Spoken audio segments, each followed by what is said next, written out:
तो यहाँ से आप प्रेमानंद महाराज जी को जानते हो? हाँ जी। तो कैसे लगते हैं? प्रेमानंद महाराज जी जो है वो बहुत इंस्पायरिंग पर्सनालिटी, मतलब उनसे काफी लोग काफी कुछ सीख रहे हैं। तो और वो इतने बड़े भक्त है, वृंदावन के बड़े संत हैं। मुझे तो लगता है कि भक्ति अगर आपको करनी है ना तो ऐसे ही करो जैसे वो करते हैं।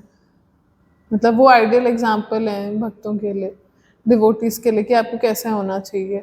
ऐसा कहा जाता है कि उनमें कृष्ण का साक्षात रूप दिखता है।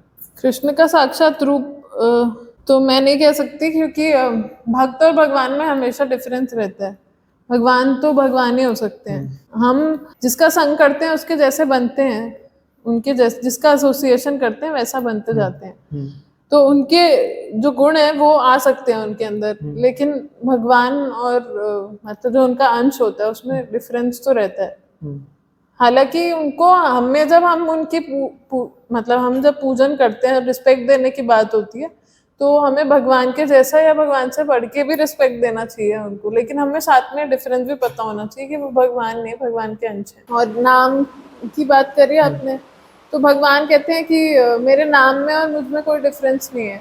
और कलयुग में तो हरि का नाम ही जो है वो सबसे ज्यादा पावरफुल है।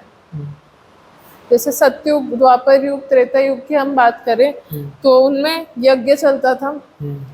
जैसे अगर हाँ, यज्ञ होता था पहले। यज्ञ होता था, तपस्या होती थी और मंदिर पूजा अर्चना होती थी।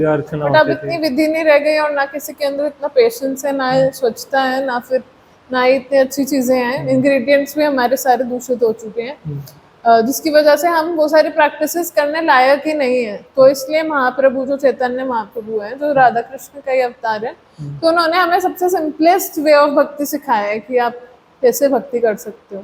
That is by chanting the names of Lord Sri Hari, that is Hare Krishna Krishna Krishna Hare Hare, Hare Ram Ram Ram Hare Hare, Hare Krishna महामंत्र। जो ये मंत्र था ये पहले उल्टा था, पहले हरे राम था उसके बाद हरे कृष्ण था, लेकिन महाप्रभु ने इसको चेंज करा ताकि आप किसी भी अवस्था में, किसी भी टाइम पे, कभी भी कहीं भी बैठे हुए आप नाम ले सकते हो, आपके ऊपर कोई नियम ना लगे। तो उन्होंने फ्री कर दिया भक्ति का, उन्होंने प्रसाद की तरह बांट दिया सबको जाके, कि हर कोई गली गली, गांव गांव, नगर आदि ग्राम, सर्वत्र प्रचारे हबे हरे कृष्ण नाम।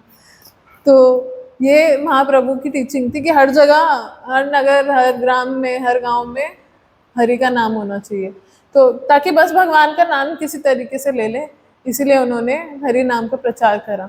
और हमारे उपनिषद भी ऐसा ही कहते हैं, कली संतारण उपनिषद में हरे नाम हरे नाम एव केवलम, कलो नास्तेव नास्तेव नास्तेव गतिरन्यथा। मतलब कलयुग में सिर्फ हरि का नाम ही चलेगा, उसके अलावा कोई सॉल्यूशन है ही नहीं, क्योंकि और कोई मंत्र हम इतनी शुद्धता से पढ़ ही नहीं सकते। तो हरि को पाना है तो उनका नाम है। हाँ, और ये हम बोल के नहीं है, सिर्फ एक्सपीरियंस करके कोई जान सकता है। मतलब मेरी तो बोलने में इतनी पावर नहीं है, मेरे अंदर इतनी पॉजिटिव वाइब्रेशन नहीं है कि मैं बोलूँ तो लोग फॉलो करें, बट लेकिन अगर आप खुद करके देखोगे तो आपको एक्सपीरियंस से पता चलेगा।